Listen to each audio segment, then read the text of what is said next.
খালি নুডলসের কৌটাও ফেলনা নয়। আজকে এই নুডলসের কৌটাগুলি ব্যবহার করে দেখাবো যে কিভাবে এই কৌটাগুলি ব্যবহার করা যায়। আমরা যারা গৃহিণী আছি তারা কিন্তু আমরা ফেলে দিই না কৌটো। যে কোনো ছোটো বড় হোক না কেন, দেখতে যেহেতু ভালো লাগে কিছু না কিছু রাখার চেষ্টা করি। অনেকে মশলা ব্যবহারের ক্ষেত্রে রাখার ক্ষেত্রে ব্যবহার করি অন্য অন্য জিনিস, কেউ চকলেট বা ডিপ ফ্রিজে তরকারি এগুলি রাখার ক্ষেত্রে ব্যবহার করা যায়। তবে আজকে আমি এই কৌটোগুলিকে মশলার রাখার ক্ষেত্রে ব্যবহার করব। পেঁয়াজ আর রসুন ব্লেন্ডারে ব্লেন্ড করে তারপর রাখবো। এরকম ভালো মানের প্লাস্টিকের কৌটোতে যদি পেঁয়াজ রসুন রাখা যায় তাহলে কিন্তু অনেক উপকারে আসে ফ্রিজের জন্য, এবং কৌটোগুলিও কাজে লাগানো যায়। যাদের বাসায় প্রচুর পরিমাণে নুডলসের কৌটো আছে, তো ডিপ ফ্রিজে রাখার ক্ষেত্রে মানে ফ্রিজটাকেও সাজায় গুছিয়ে রাখা যায়। আবার আপনি যেটা রাখেন না কেন কৌটোগুলি যেহেতু শক্ত থাকে আর চাপ লাগাল থাকে, তো ফ্লেভারটাও বের হয় না। পেঁয়াজ রসুনের ঘ্রাণটা কিন্তু খুবই মারাত্মক। আপনি যে কোনো কৌটায় যদি মুখ করা টাইট করে না লাগে তাহলে কিন্তু গন্ধ বের হয়। পুরা ফ্রিজে পেঁয়াজ রসুনের একটি বাজে গন্ধটা ছড়িয়ে যায়। তো আজকে এই নুডলসের কৌটাগুলিকে আমি কাজে লাগাচ্ছি। পেঁয়াজ এবং রসুন পেস্ট করে ডিপ ফ্রিজে রেখে দিব।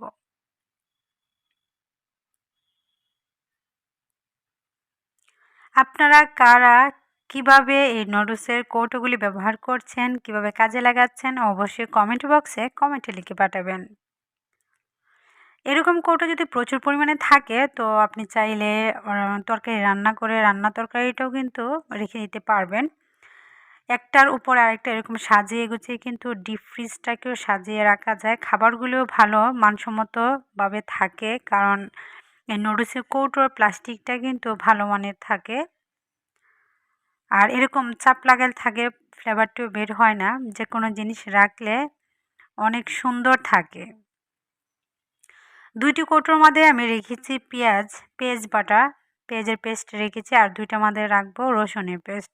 আপনি চাইলে আলাদা আলাদা করেও আদা বাটা, জিরা বাটা, রসুন বাটা, পেঁয়াজ বাটা আলাদা আলাদা করে রাখতে পারেন। আমি যেহেতু পেঁয়াজ আর রসুন বেশি করে নিয়েছি তাই 4টা কৌটায় আমার লেগে যাচ্ছে। পেঁয়াজগুলিকে প্রথমে পেস্ট করে আমি 2টা কৌটোর মধ্যে রেখে দিয়েছি। এখন রসুনগুলিকে পেস্ট করে আর 2টার মধ্যে রেখে দিব।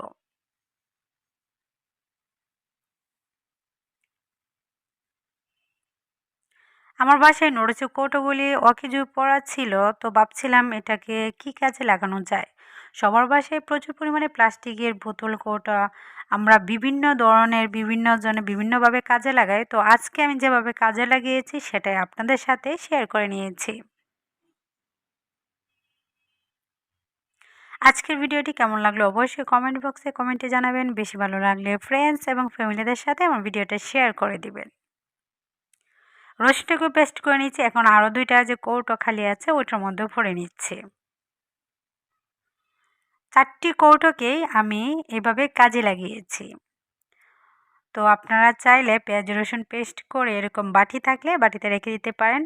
ফ্রিজে কোনো দুর্গন্ধ ছড়াবে না, কারণ কৌটোগুলি খুবই উপর দিয়ে যে ঢাকনাটা থাকে শক্ত থাকে এবং খুব সুন্দরভাবে লেগে থাকে, তাই পেঁয়াজ এবং রসুনের গন্ধটা বাহিরে বের হয় না।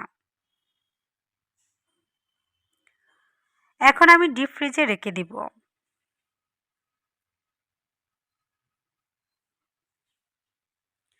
তো দেখুন দুটি ফ্লেভারে তাই চিন আছে।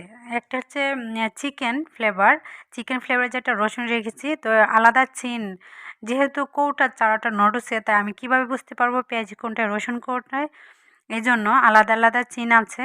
একটা হচ্ছে চিকেন নুডলস আর একটা নর্মাল নুডলস, সেজন্য আমি বুঝতে পারবো। এই তো ডিপ ফ্রিজে রেখে দিয়েছি। এরকম করে সাজিয়ে গুছিয়ে রাখলে কিন্তু দেখতেও ভালো লাগে, আর গন্ধটা যেহেতু ছড়ায় না সেজন্য অনেক ভালো। আজকের মতো বিদায়, ভালো থাকবেন সবাই। আল্লাহ হাফেজ।